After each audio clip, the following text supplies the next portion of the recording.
ओम शांति। 11 जुलाई 1974। बाबा के अव्यक्त मधुर महावाक्य।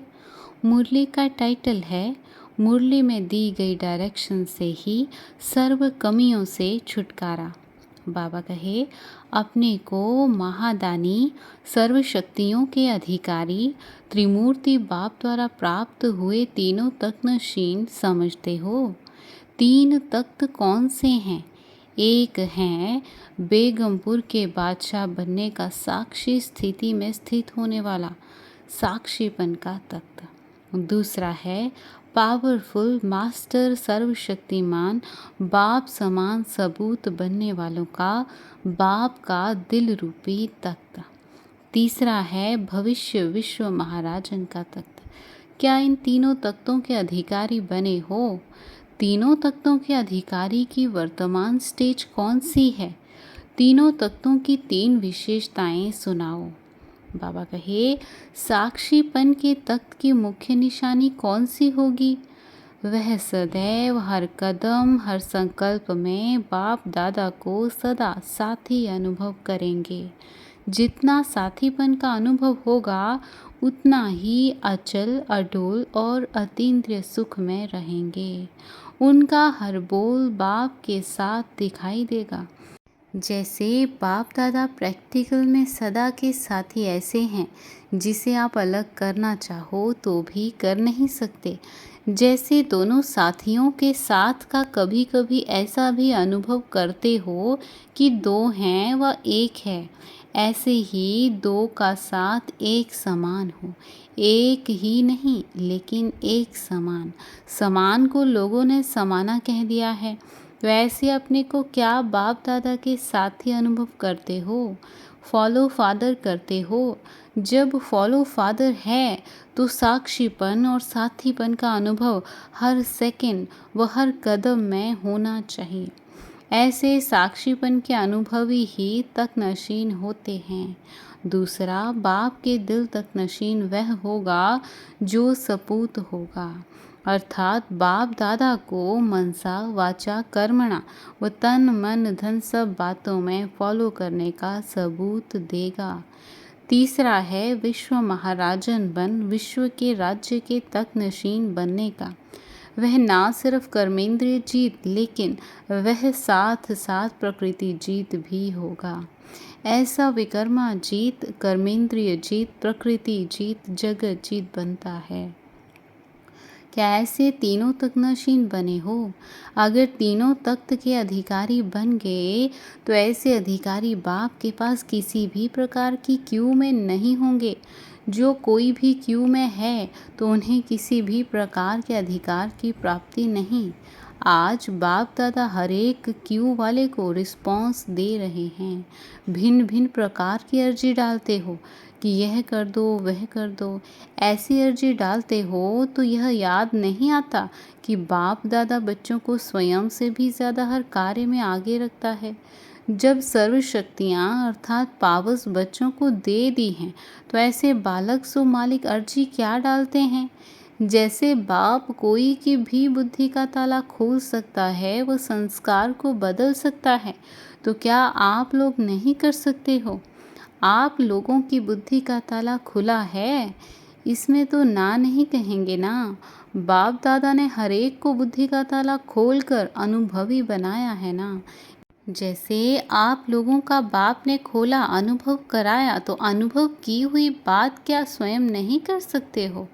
जैसे आप लोगों का खुला वैसे ही दूसरों का खोलो। दूसरों का ताला खोलना मुश्किल है क्या? ताले की चाबी कौन सी है? वह चाबी बाप ने आपको नहीं दी है क्या? जब से बाप के बच्चे बने हो तो जो बाप का सो आपका नहीं है क्या? चाबी भी आपकी है ना। चाबी है फिर भी बाप को कहते हो कि ताला खोलो। यह समय पर चाबी नहीं मिलती है। बाप तो अपने पास सिर्फ दिव्य दृष्टि की चाबी रखते हैं, बाकी बुद्धि का ताला खोलने की चाबी अपने पास नहीं रखते। बुद्धि का ताला खोलने की चाबी कौन सी है? सर्व शक्तियाँ यही चाबी है। यह तो सबके पास है ना। दिव्य दृष्टि के दाता तो नहीं हो, लेकिन मास्टर सर्वशक्तिमान तो हो ना। जब सर्व शक्तियों की चाबी बाप द्वारा प्राप्त हो चुकी है, फिर भी अर्जी क्यों डालते हो? बाप को सर्वेंट बनाया है, इसलिए ऑर्डर देते हो कि यह करो और वह करो। वानप्रस्थ तक पहुँचने वाले भी अभी तक छोटे हैं। अभी तो समय है अपनी रचना रचने का, प्रजा और भक्त माला बनाने का। रचयिता कहे कि मैं छोटा हूँ, तो रचना कैसे रचेंगे? इसलिए यह भिन्न भिन्न प्रकार की अर्जी बाप को डालते हो। पहले चाबी को प्राप्त करो तो अर्जी स्वतः ही पूरी करेंगे। दूसरी बात, बाप को उलाहना देते हो। उलाहनों की भी क्यों है ना। किसी प्रकार का उलाहना कौन देता है? कोई भी बात का उलाहना तब दिया जाता है जब नॉलेजफुल नहीं है। यह क्यों हुआ? ऐसे नहीं होना चाहिए था। पीछे क्यों आए? साकार में क्यों नहीं मिले? यह सब उल्हने हैं ना। अगर मास्टर नॉलेजफुल की स्टेज पर स्थित हो जाओ, त्रिकालदर्शी की स्थिति में स्थित हो जाओ, तो कोई उल्हना देंगे क्या? उल्हनों से साकार तन के मिलने की प्राप्ति हो सकेगी? बीत चुका हुआ पाठ फिर से रिपीट होगा क्या? वह तो फिर 5000 वर्ष बाद रिपीट होगा। तो नॉलेजफुल की स्टेज पर स्थित होने वाला कभी भी किसी प्रकार का उलाहना नहीं देगा। उलाहना अर्थात नॉलेज की कमी और लाइट माइंड की कमी। तीसरी बात, कंप्लेंट्स करते हो, वह भी लंबी क्यों है ना। भिन्न भिन्न प्रकार की कंप्लेंट्स करते रहते हो। योग नहीं लगता, व्यर्थ संकल्प बहुत आते हैं, या फलानी शक्ति धारण नहीं कर सकते। इन कंप्लेंट्स का कारण क्या है? व्यर्थ संकल्प। मुख्य कंप्लेंट मेजॉरिटी की यह दिखाई देती है। दूसरी मुख्य कंप्लेंट है वृत्ति और दृष्टि चंचल होती है। यह दोनों कंप्लेंट्स तब तक हैं जब तक रोज की मुरली द्वारा जो डायरेक्शंस मिलती रहती हैं, उन डायरेक्शंस को अर्थात मुरली को ध्यान से सुनकर और धारण नहीं करते हैं। व्यर्थ संकल्प चलने का मूल कारण यह है, जो ज्ञान का खजाना हर रोज बाप द्वारा मिलता है, उस खजाने की कमी है। अगर सारा समय ज्ञान रत्नों से खेलने में व ज्ञान खजाने को देखने में, सुमिरन करने में बुद्धि को बिजी रखो, तो क्या व्यर्थ संकल्प आ सकते हैं? पहले अपने आप से पूछो कि क्या मेरी बुद्धि सारा दिन ज्ञान के सुमिरण में व विश्व कल्याण के प्लान्स बनाने में बिजी रहती है? जैसे लौकिक रीति में भी कोई कार्य में बुद्धि बिजी रहती है, तो दूसरे संकल्प व दूसरी बातें नहीं आती हैं, क्योंकि बुद्धि बिजी है। आप लोगों को भी जिम्मेवारी व बाप द्वारा जो कार्य मिला है, वह कितना बड़ा है, और अब तक भी कार्य कितना रहा हुआ है। अभी विश्व की टोटल आत्माओं के हिसाब से 5 पांडव निकले हो। इतना रहा हुआ कार्य और साथ साथ अपने विकर्मों को भस्म करने का कार्य है। कितने जन्मों के बोझ को भस्म करना है? 63 जन्मों के पाप कर्मों के खाते को भस्म करना है। साथ साथ ज्ञान के खजाने को सुमिरण करते रहो, तो क्या समय बच सकता है या कम पड़ेगा? 3 बातें सुनाई। एक तो ज्ञान खजाने के सुमिरण करने का कार्य, दूसरा विकर्म भस्म करने का कार्य, तीसरा विश्व के कल्याण का कार्य। ये तीनों ही विशेष और बेहद के कार्य हैं।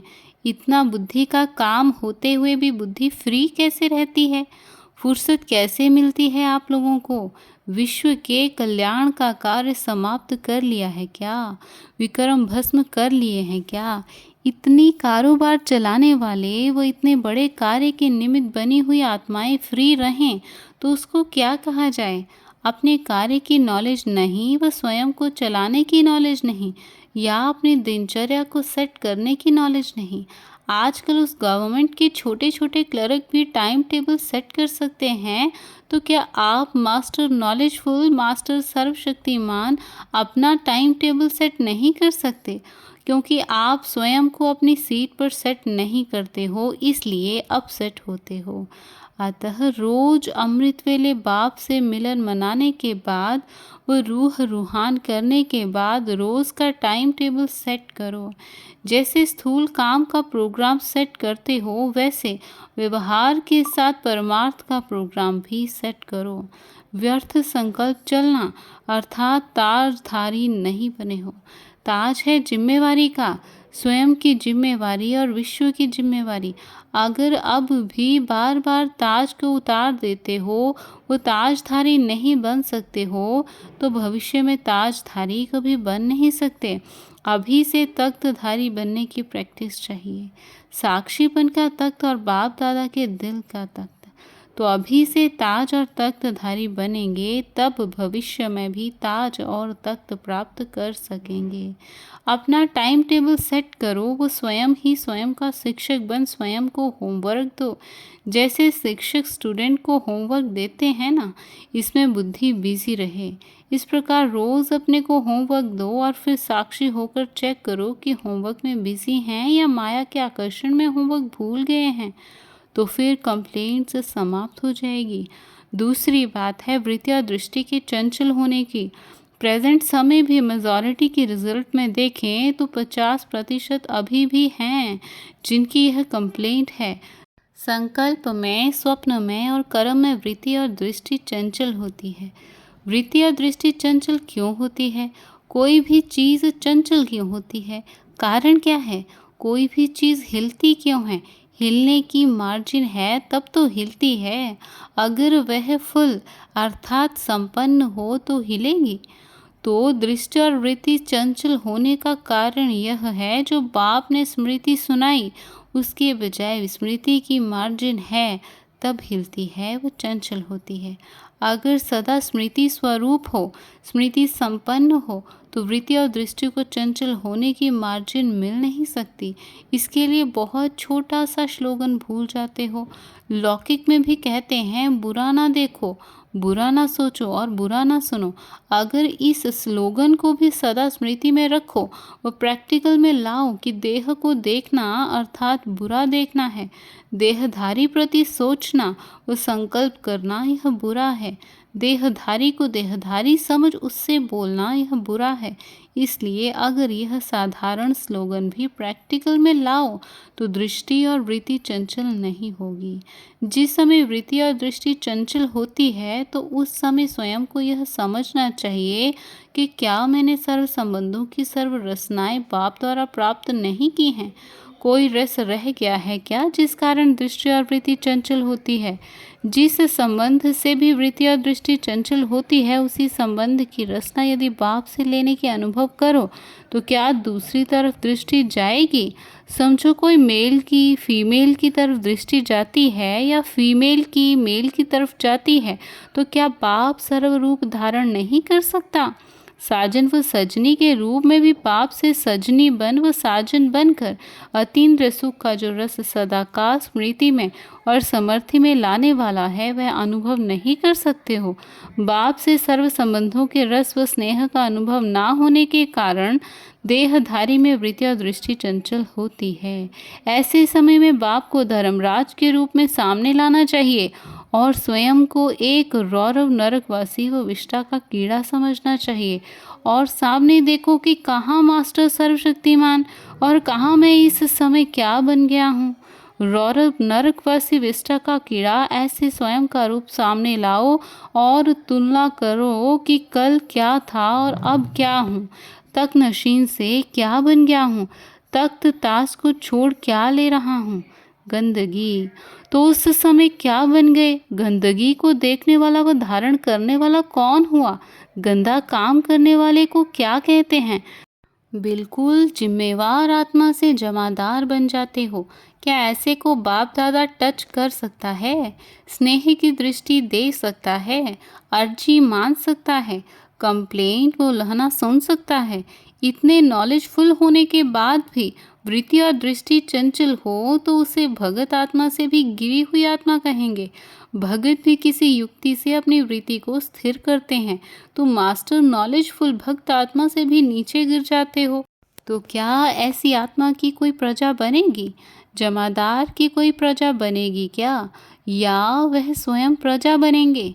अपना एक फोटो निकाल कर रखो, जैसे कोई गंदगी उठाने वाला हो और टोकरे पर टोकरा गंध का उठाया हो। ऐसा चित्र निकाल बुद्धि में रखो। जिस समय वृत्ति और दृष्टि चंचल होती है, उस समय वह फोटो देखो।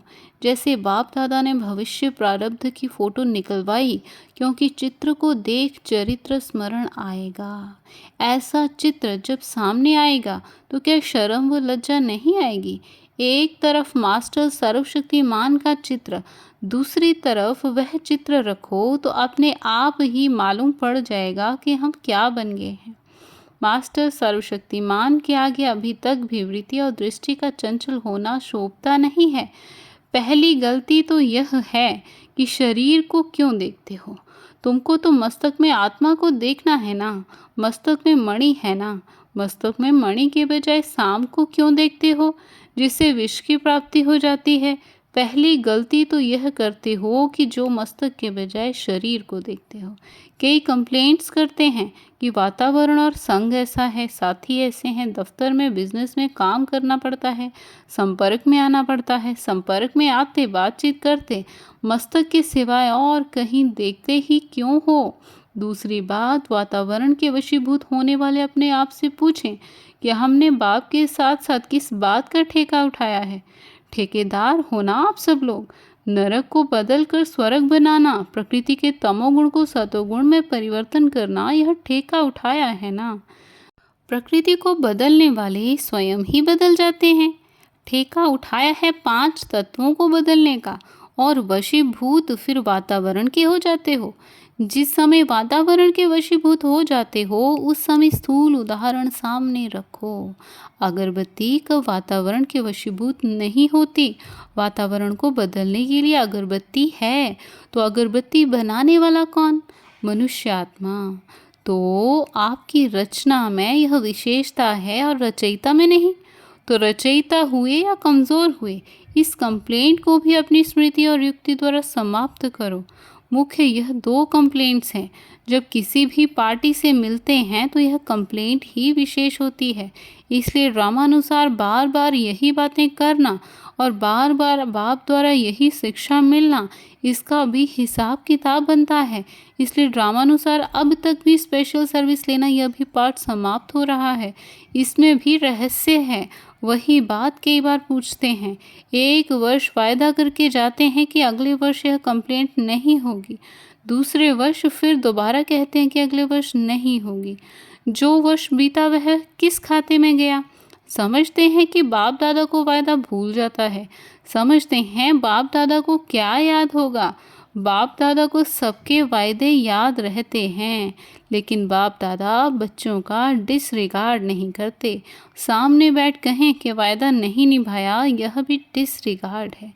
जब सिर का ताज बन रहे हैं, स्वयं से भी आगे रख रहे हैं, तो ऐसी आत्मा का डिसरिगार्ड कैसे करेंगे? इसलिए मुस्कुराते हैं। ऐसे नहीं कि याद नहीं रहता है। आत्माओं को तो चला देते हैं। निमित्त बनी हुई टीचर्स को बड़ी चतुराई से चला देते हैं। कहेंगे आपने हमारे भावार्थ को नहीं समझा, हमारा भाव यह नहीं था, शब्द मुख से निकल गया। लेकिन बाप दादा भाव के भी भाव को जानता है, उसे छिपा नहीं सकेंगे। टीचर फिर भी समझेंगे मेरे से गलती हो गई, हो सकता है, लेकिन बाप से तो नहीं हो सकती है ना। इसलिए अब छोटी छोटी बातों के लिए समय नहीं, यह भी व्यर्थ में ऐड हो जाता है। बाप से जितनी मेहनत लेते हो उतना रिटर्न करना होगा। व्यक्त रूप में मेहनत ली, अव्यक्त रूप में भी कितने वर्ष हो गए। अभी भी सर्विस लेने का टाइम है अथवा रिटर्न करने का टाइम है। अगर रिटर्न नहीं करेंगे तो प्रजा नहीं बना सकेंगे। इसलिए अब स्वयं को पावरफुल बनाओ, नॉलेजफुल बनाओ। अनेक प्रकार की क्यू से स्वयं को मुक्त करो। युक्ति जो मिलती है उसको काम में नहीं लगाते हो, इसलिए मुक्त नहीं हो पाते। अच्छा, यह हुआ क्यू का रिस्पॉन्स। अब बाप दादा बच्चों से विदाई लेते हैं। अच्छा, ओम शांति, ओम शांति।